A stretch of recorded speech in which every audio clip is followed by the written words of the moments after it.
வடதமிழ் கடலோர பகுதிகளில் ஒரு வளிமண்டல கீழடுக்கு சுழற்சி நிலவுகிறது. மேலும் தென்கிழக்கு அரபிக்கடல் பகுதியில் மற்றும் ஒரு வளிமண்டல கீழடுக்கு சுழற்சி நிலவுகிறது. கடந்த 24 மணி நேரத்தில் தமிழகம், புதுவை, காரைக்கால் பகுதியில் பரவலாக மழை பெய்துள்ளது. 5 இடங்களில் அதிக கனமழையும், 17 இடங்களில் மிக கனமழையும், 55 இடங்களில் கனமழை பதிவாகியுள்ளது. அதிகபட்சமாக சீர்காழியில் 23 சென்டிமீட்டர் மழை பதிவாகியுள்ளது. வானிலை முன்னறிவிப்பை பொறுத்தவரையில் அடுத்த ஒரு 24 மணி நேரத்திற்கு தமிழகம், புதுவை, காரைக்கால் பகுதிகளில் அநேக இடங்களிலும், நாளை ஒரு சில இடங்களிலும் மிதமான மழை பெய்யக்கூடும். கனமழைக்கான எச்சரிக்கையை பொறுத்தவரையில் அடுத்த ஒரு 24 மணி நேரத்திற்கு திருவாரூர், நாகப்பட்டினம், மயிலாடுதுறை, கடலூர், விழுப்புரம், திருவண்ணாமலை, செங்கல்பட்டு ஆகிய மற்றும் புதுவை, காரைக்கால் பகுதிகளில் ஓரிரு இடங்களில் கனமுதல் மிக கனமழையும், தூத்துக்குடி, விருதுநகர், நெல்லை, தஞ்சை, கள்ளக்குறிச்சி, சேலம், வேலூர், ராணிப்பேட்டை, காஞ்சிபுரம், திருவள்ளூர் மற்றும் சென்னை ஆகிய மாவட்டங்களில் ஓரிரு இடங்களில் கனமழையும் பெய்யக்கூடும். நாளை குமரி, நெல்லை, தூத்துக்குடி, ராமநாதபுரம் மாவட்டங்களில் ஓரிரு இடங்களில் கனமழைக்கான வாய்ப்பு உள்ளது. மீனவர்களுக்கான எச்சரிக்கையை பொறுத்தவரை அடுத்த ஒரு 3 தினங்களுக்கு தமிழக கடற்கரை பகுதிகள், மன்னார் வளைகுடா மற்றும் குமரிக்கடல் பகுதிகளில் பலத்த காற்றானது மணிக்கு 40 முதல் 45 கிலோமீட்டர், அவ்வப்பொழுது 55 கிலோமீட்டர் வேகத்தில் வீசக்கூடும் என்பதால் மீனவர்கள் அடுத்த 3 தினங்களுக்கு இந்த பகுதிக்கு செல்ல வேண்டாம் என்று அறிவுறுத்தப்படுகிறார்கள்.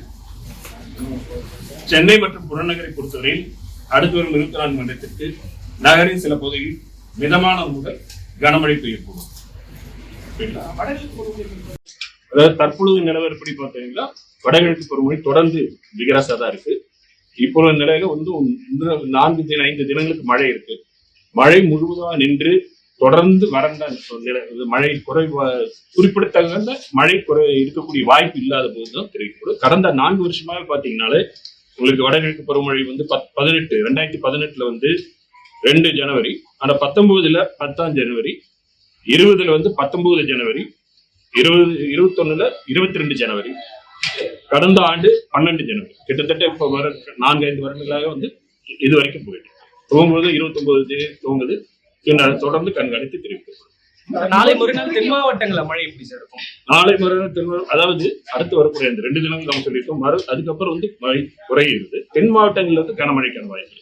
அந்த குமரிக்கடல் அந்த பகுதிகளுக்கு, குமரையொட்டி இருக்கிற மாவட்டங்களுக்கு இப்ப வந்து பாத்தீங்கன்னா 11-12 தேதிகளை பொறுத்த வரைக்கும் அந்த இடத்துல வந்து ஒரு மழைக்கு சென்னை வட மாவட்டங்களை பொறுத்த வரைக்கும் இன்னைக்கு வந்து கொஞ்சம் மிதமானது இருக்கும். அதாவது ஸ்பென்ஸா இருக்கும், ரெயின் ஸ்பெல் இருக்கும், கேப் இருக்கும், ரெயின் ஸ்பெல் இருக்கும். மொத்தமா பார்க்கும் பொழுது ஓரிரு பகுதியில் வந்து கனமழையா வரக்கூடும். பெரும்பாலும் 5, 6, 7 அந்த மாதிரி இதுல 5, 4 அதுல பெரும்பாலான இடங்கள்ல இருக்கும். ஓரிரு இடங்கள்ல வந்து கனமழைக்கான வாய்ப்பு. அதிக கனமழை வாய்ப்பு இருக்கு. ஏன்னா கடந்த சென்னைக்கு கிடையாது. சென்னைக்கு இது கிடையாது. சென்னைக்கான பகுதிகளுக்கு தற்பொழுது இந்த அதிக கனமழைக்கான வாய்ப்பு காணப்படவில்லை. வட உள் மாவட்டங்கள மழை எப்படி சார் இருக்கும்? வட உள் மாவட்டங்களை பொறுத்த வரைக்கும் உள்ள பரவலாக பார்க்கும்போது லேசான மிதமான மழை பெய்யும். இப்ப இந்த கடற்கரை ஓரத்தில் துவங்கி உள்பகுதியில் நடந்திருக்கு. உள்பகுதியில் அதனால திருவண்ணாமலை அந்த பகுதிக்குள்ள நம்ம கனமுதல் மிக கனமழை கொடுத்திருக்கு. கடந்த 24 மணி நேரத்தை பொறுத்த வரைக்கும் இந்த ஜனவரி மாதத்தில் நம்ம இப்ப மழை பெய்ஞ்சிட்டு இருக்கு இல்லையா? இப்ப நீங்க நம்ம பார்த்தோம் 5 இடங்கள் அதிக கனமழை, 17 இடங்கள்ல கனமழை, இதெல்லாம் பார்க்கும் பொழுது நாகப்பட்டினத்துக்கு வந்து புதுவை பொறுத்த வரைக்கும், புதுச்சேரி பொறுத்த வரைக்கும் இப்ப கடந்த 24 மணி நேரத்தில் பதிவானது 125 மில்லிமீட்டர். இதற்கு முன்பு பாத்தீங்கன்னா 78 மில்லிமீட்டர். இதுதான் அதிகபட்ச மழை. ஜனவரி மாதத்தை பொறுத்தவரையில் புதுவையில் இது அதிகபட்ச மழை, முதலாவது அதிகபட்ச மழையாக இருக்கு. நமக்கு வந்து கடலூர்ல இது 2வது, நாகப்பட்டினத்தில் 2வது அதிகபட்ச மழையா இருக்கு. கடலூர்ல 3வது அதிகபட்ச மழை ஜனவரி பொறுத்த வரைக்கும். நாகப்பட்டினத்தை பொறுத்த வரைக்கும் இப்ப 205 மில்லிமீட்டர் பதிவாயிருக்கு. இதுக்கு அது முதல்ல பாத்தீங்கன்னா ஜனவரி பொறுத்த வரைக்கும் 245 மில்லிமீட்டர், அதான் ஹையஸ்ட். நெக்ஸ்ட் வந்து 205 மில்லிமீட்டர் இப்ப இருக்க தேர்ட். கடலூர் பொறுத்த வரைக்கும் கடந்த 130 ஆண்டுகள்ல வந்து இது இப்ப இந்த வருஷம் வந்து 136 மில்லிமீட்டர் பதிவாயிருக்கு. இதுக்கு முன்பு பாத்தீங்கன்னா 197 மில்லிமீட்டர், அதுக்கப்புறம் 153 மில்லிமீட்டர். இப்போ இது செகண்டா வந்து இது வந்து 3வது. ஸோ புதுவை பொறுத்த வரைக்கும் இது ஃபர்ஸ்ட், இது கடலூர் பொறுத்த வரைக்கும் இது 3rd ஹையஸ்ட், நாகப்பட்டினத்தை பொறுத்த வரைக்கும் இது 2nd ஹையஸ்ட்.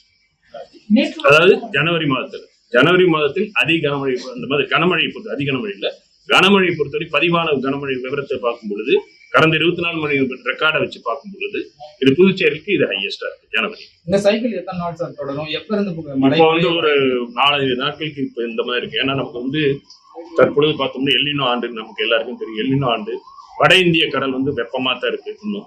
அப்புறம் வந்து எம்ஜிஓவும் பாசிட்டிவா இருக்கு. இதுல ஈஸ்டர்லி வேஸ் மூவ் ஆகுது. இதெல்லாம் பார்க்கும்போது கிழக்கு திசை காற்றில் இருக்கக்கூடியது. அதை பொறுத்த வரைக்கும் மேலும் பார்த்தீங்கன்னா வங்கக்கடலை பார்க்கும் பொழுது வடக்கு வங்கக்கடல இருந்து வடகிழக்கு திசை காற்றும், கிழக்கு திசையிலிருந்து கிழக்கு திசை காற்றும் ஒன்று கன்ஃப்ளூயன்ஸ் ஆகுது. ஸோ இதெல்லாம் இருக்கக்கூடிய சூழ்நிலை வந்து பொதுவாக அந்த பகுதி வந்து இன்னும் நல்ல கிளவுடு ஃபார்ம் ஆகிறதுக்கான நல்ல நிலை இருக்கிறதுனால விட்டு விட்டு நமக்கு கிடைச்சிருக்கு. மழை கேப் இருக்கு, திருப்பி மழை வருது. இதை வந்து தொடர்ந்து மேற்கு காற்று ஈர்ப்பதன் காரணமாக இந்த மேற்கு தொடர்ச்சி மலையோரங்கள்ல வடகிழக்கு பருவமழை பொறுத்த வரைக்கும் நாம வந்து வடகிழக்கு பருவமழை அப்படிங்கிறது 3 மாத காலகட்டம் தான் இருக்கும். அக்டோபர், நவம்பர், டிசம்பர் அந்த 3 மாத காலகட்டம் தான் இருக்கும். அது மாறிட்டு வந்தாலும் காலகட்டம் கம்பேர் பண்ணும்போது அக்டோபர், நவம்பர், டிசம்பர் அதை பொறுத்த வரைக்கும் பாத்தீங்கன்னா இந்த ஆண்டு 455 மில்லிமீட்டர் பதிவாயிருக்கு. கடந்த ஆண்டு 445 மில்லிமீட்டர். இது 4% அதிகம். கடந்த ஆண்டு 1% அதிகம். வின்டர் சீசன் அப்படின்னு பார்த்தோம்னா ஜனவரி, பிப்ரவரி எடுத்துக்குவோம். இந்த 8 தினங்களுக்கு பதிவானது வந்து 28.7 மில்லிமீட்டர். இந்த காலகட்டத்தின் இயல்பு 5 மில்லிமீட்டர். அதனால சதவீதம் பார்த்தா 435% அதிகமா காட்டும். இந்த இயல்பாகவே வின்டர்ல அதிக மழை இருக்கு. அதனால ஒரு 4-5 மில்லிமீட்டர் தான் இயல்பு அளவு. ஆனா பெய்த அளவு 28. பனிப்பொழிவு எப்படி சார் இருக்கும்? பனிப்பொழிவு கம்மியா இருக்கிறதுனால மேகமூட்டம் இருக்காது. இது முடிஞ்சதுக்கு அப்புறம் தான் கிளைமேட் சேஞ்ச் இஷ்யூ சவாலா